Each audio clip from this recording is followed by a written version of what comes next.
Assalamualaikum warahmatullahi wabarakatuh. Alhamdulillahirabbil alamin. Puji syukur senantiasa kita sampaikan kepada Allah Subhanahu wa taala atas segala karunia yang pada kita semua. Salawat dan salam kita sampaikan pula kepada junjungan kita Nabi besar Muhammad sallallahu alaihi wasallam. Pemirsa SCTV, khususnya bagi Anda yang berada di Bandung dan sekitarnya, alhamdulillah kita berjumpa kembali dalam Mata Air, dan pada kesempatan hari ini kita akan lanjutkan kajian kita bersama guru kita Ustadz Abdurrahman Jailani. Kita akan mengangkat tema atau melanjutkan pembicaraan kita yang belum tuntas terkait tentang gibah yang diperbolehkan. Assalamualaikum Ustaz. Waalaikumsalam warahmatullahi wabarakatuh. Ya, episode yang lalu kita sudah membahas 3 poin ya. Betul. Gibah yang diperbolehkan. Nah, barangkali nanti silakan Ustaz, maksudnya diulang sedikit lah ya, baru kita lanjutkan kepada poin yang keempat, kelima, dan keenam. Silakan Ustaz. Assalamualaikum warahmatullahi wabarakatuh. Alhamdulillah wassalatu wassalamu ala Rasulillah wa ba'du. Para pemirsa sekalian yang sama dirahmati oleh Allah Subhanahu wa taala, alhamdulillah pada kesempatan hari ini kita bisa kembali berjumpa dalam acara kesayangan kita, tentunya Mata Air.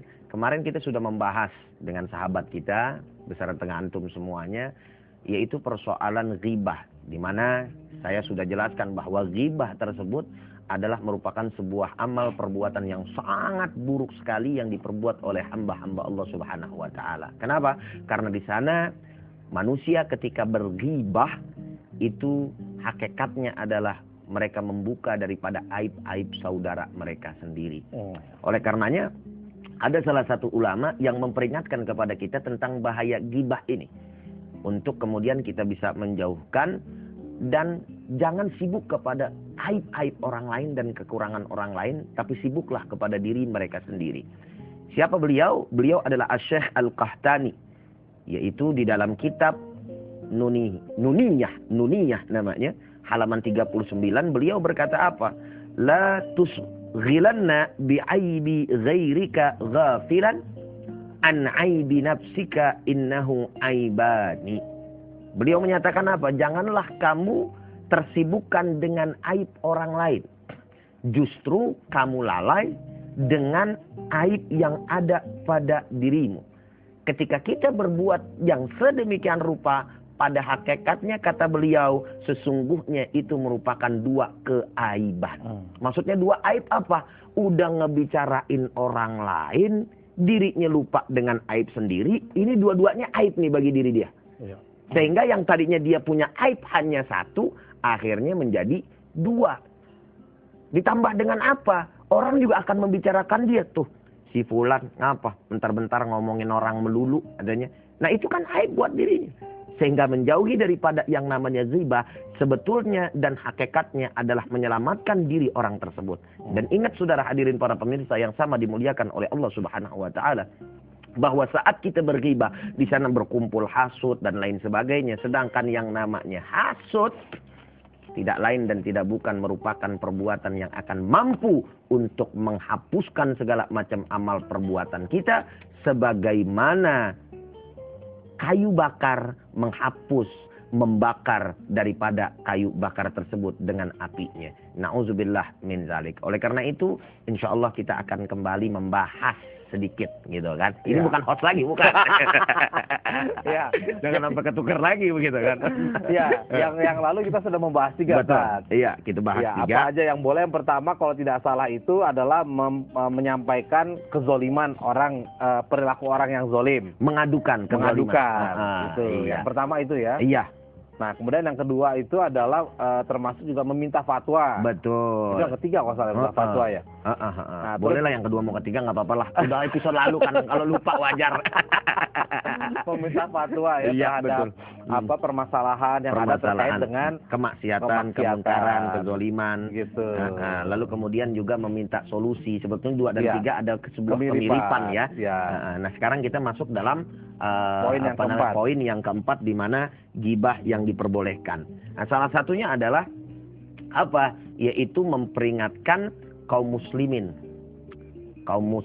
muslimat, mukminin, mukminat dari apa? Dari kejelekan, keburukan, kefasikan seseorang. Gitu ya kan? Dari kejahatan seseorang. Contohnya maksudnya bagaimana? Ada seorang yang suka senantiasa berbuat maksiat.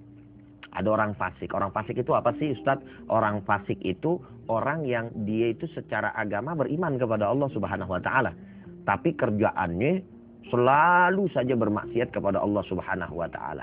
Ada juga yang modelnya STMJ. Sholat terus, maksiat, jalan. Gitu kan. Nah, ini termasuk kategori orang-orang fasik. STMJ juga gitu. bisa. Apa itu STMJ? Apa, sholat sama maksiat demen. Maksain bener. Tapi itu termasuk daripada orang-orang fasik, saudara, yang kalau kita melihat ada bahaya dalam dirinya untuk orang-orang lain.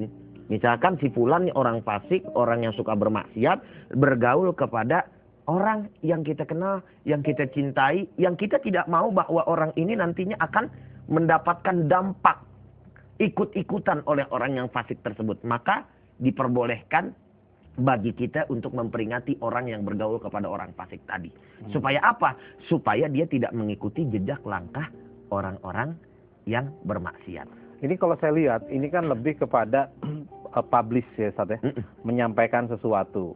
Nah mungkin kalau ke dalam konteks sekarang, kan suka ada pengumuman terhadap para koruptor. Betul sekali. Iya nggak? Iya.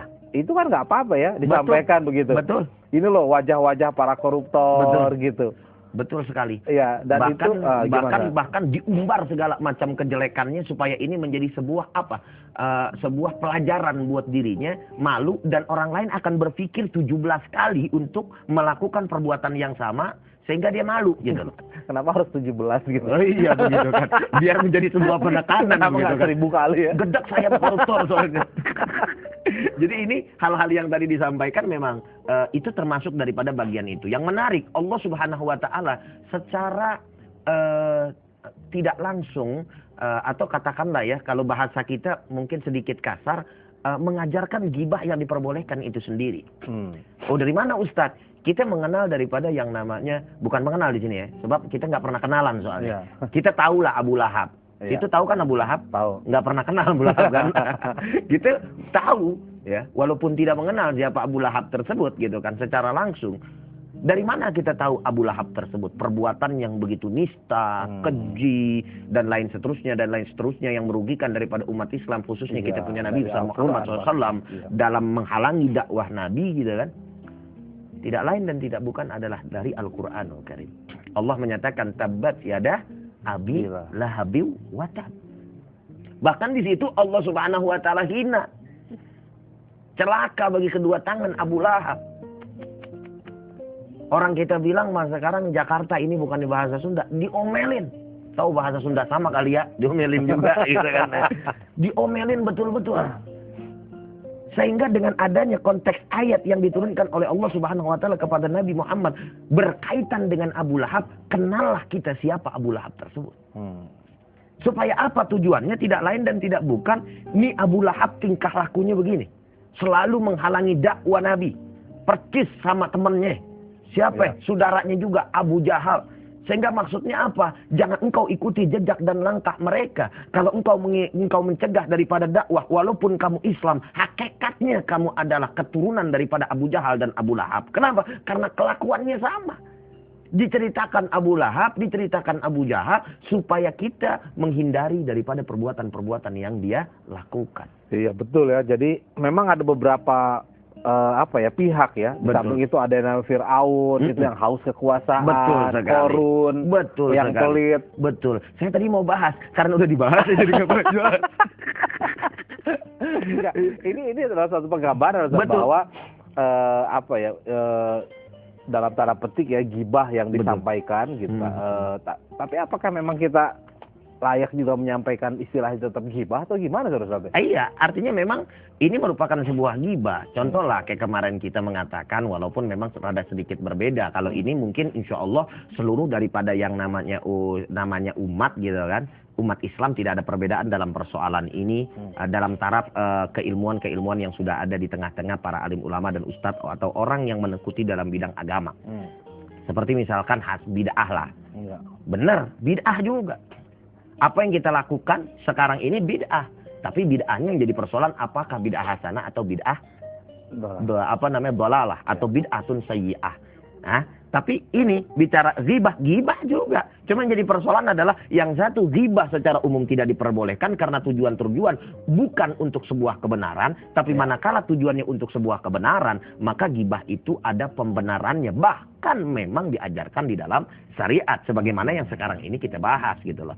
Bahkan mengucapkan ini di di tengah-tengah publik, di tengah-tengah daripada umat. Contoh misalkan daripada stasiun televisi yang memberitakan koruptor tadi, lalu kemudian juga misalkan para alim ulama dan mubaligh menyampaikan daripada ceramah-ceramahnya gitu kan, walaupun memang tetap melihat situasi dan kondisi seperti misalkan khutbah Jumat gitu kan. Itu tentu berbeda dengan mimbar biasa. Ketika mimbar biasa merasa diperlukan ada sesuatu hal yang mesti dia sampaikan gitu kan, agar umat tidak tergelincir dengan perbuatan seseorang, diceritakan nggak apa-apa, selama ini yang harus hati-hati untuk memperbaiki niat terlebih dahulu.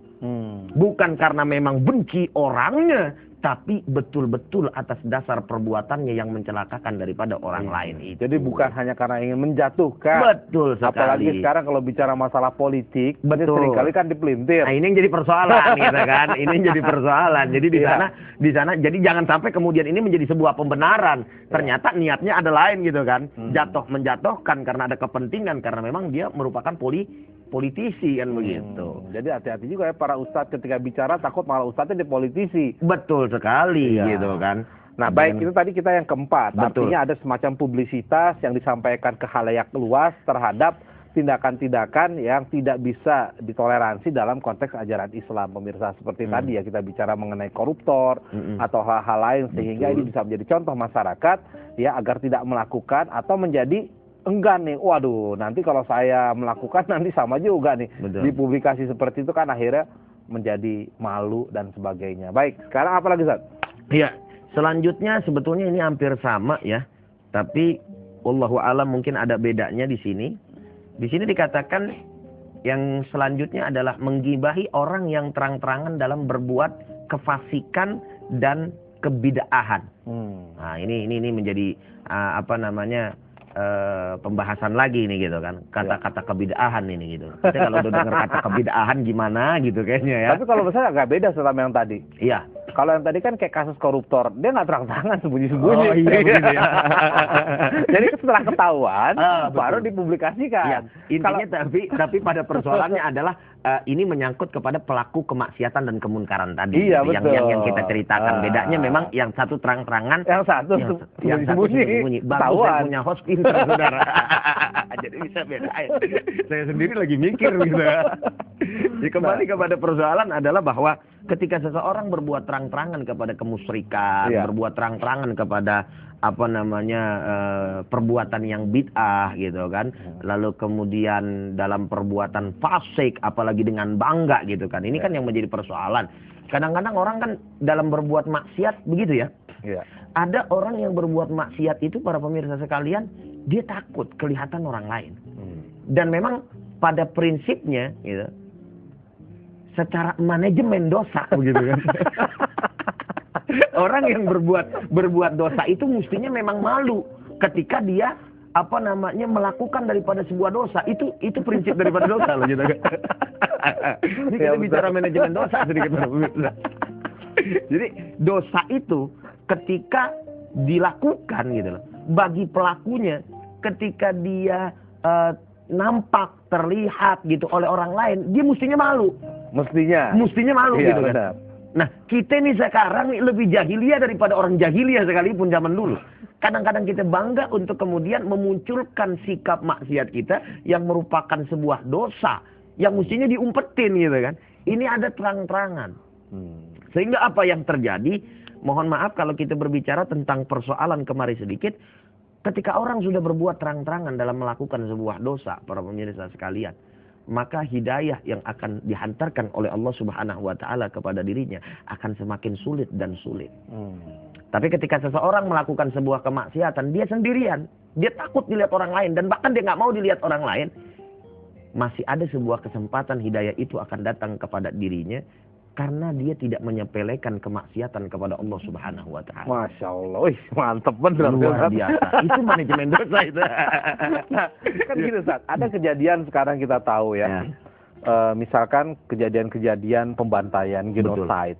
Misalkan ya kita melihatlah di Palestina, bagaimana saudara-saudara itu kan terang-terangan. Betul. Ya kan, kemudian mungkin di beberapa tempat yang lain, ketika ada orang yang membantai orang lain, kan yang dibantai ini terlepas apakah dia muslim atau tidak, yang jelas ketika membantai itu kan tidak bisa dibenarkan. Tidak bisa dibenarkan. Nah, ini kan yang tadi mungkin ya, ketika itu misalkan tampak di depan mata dan orang berani melakukan, boleh dong itu kemudian kalau dalam misal sekarang tuh entah diembargo oleh negara yang lain atau disikapi oleh negara-negaranya sebagai perbuatan yang keji begitu. Nah, mungkin saya pikir ada kaitannya sama poin yang betul sekali. Itu ada kaitan yang sangat erat sekali dalam persoalan ini. Jangan, yang kita bicarakan ini adalah perbuatan yang sifatnya individu. Mungkin akan merugikan dirinya sendiri. Artinya walaupun tetap berdampak kepada orang lain begitu kan. Tapi dampaknya tidak secara langsung. Lah kalau ini kan perbuatan yang lebih keji daripada ini gitu kan. Karena ini merupakan sebuah pembantaian, merupakan sebuah penghilangan nyawa, dan nyawa itu bukan sembarangan dalam ajaran kita. Seseorang tidak boleh menghalalkan darah seseorang selama tidak dalam batasan yang diperbolehkan oleh syariat. Jangankan bicara yang namanya nyawa. Islam itu sangat menghormati nyawa. Pertama kali yang paling dimuliakan adalah nyawa manusia. Jangankan nyawanya, bangkainya dalam Islam betul-betul dihormatin. Bagaimana tidak dalam praktek kematian, lalu kemudian mengurus daripada jenazah, dimandikan, diwudukan, dikafankan, lalu sebagainya gitu kan, yang sama kita lihat. Ini dalam konteks memuliakan daripada bangkai manusia. Bagaimana dengan nyawa?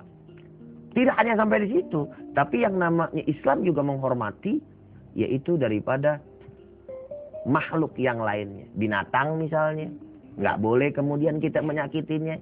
Jangankan yang namanya binatang, tumbuhan nggak boleh kita sakitin. Apalagi kalau kita melihat daripada akhlak peperangan dari Nabi kita Muhammad SAW di saat umat Islam berperang. Nggak boleh tuh yang namanya umat Islam ketika dalam keadaan berperang sekalipun. Ini kita masuk sedikit dalam persoalan ini ya. Karena ini menyangkut pembantaian tadi gitu kan. Karena sifatnya